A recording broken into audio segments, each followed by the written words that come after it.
Welcome to Rauta's Reviews.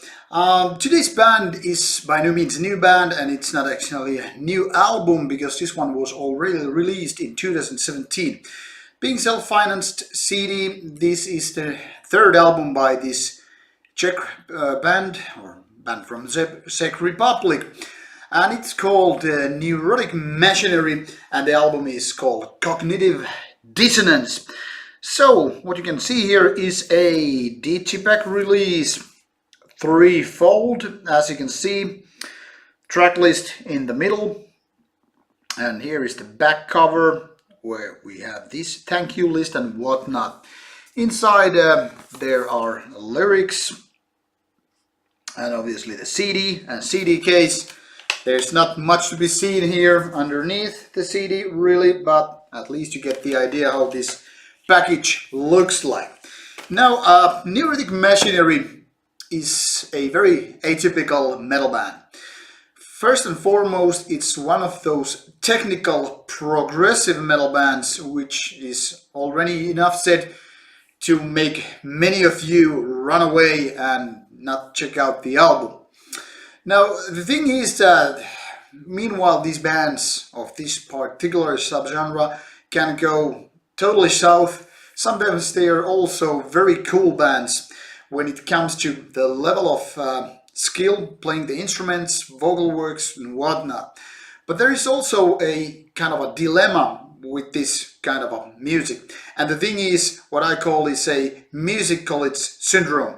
The thing is, when people are talented and skillful enough to play really awkward, very atypical music, it sometimes happens that these kind of good ideas of a song or even single riffs are just, gone with the wind when the actual habit of showmanship kind of becomes a secondary thing. It's all about showing your skills and, doing very complex and very multifaceted music where those songs are kind of playing the co-starring part. But lucky for us, or luckily enough, Neurotic Machinery is not actually one of those bands. Surely they have some features of this so-called syndrome, but actually this album is very nice in a way. The thing is that this album has lots of details, very many nuances where you can actually just kind of lose yourself. It's a type of music where the song structures are not totally lost with the cause. The thing is that this balance between this kind of a skillmanship, if you can say it that way, is in okayish way with the songwriting and creating riffs. Not only that, but also the production. I mean, the whole soundscape is near perfect.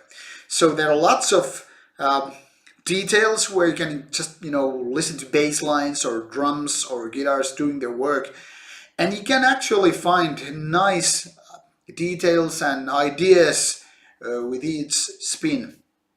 So it's not just about showing off those ideas and your skill, but actually having sort of a meaning to them.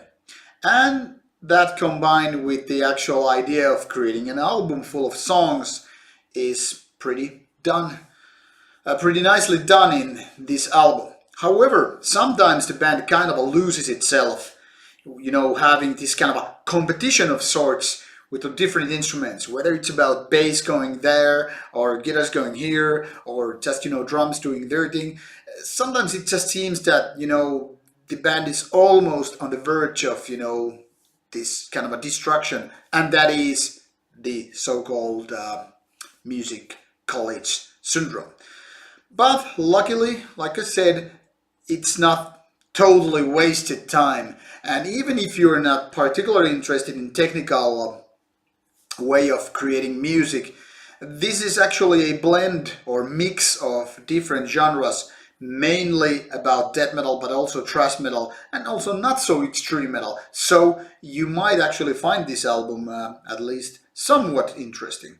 But like I said, the soundscape, the whole production makes it so much more than it would be if it was just, something more of an average kind of a stuff.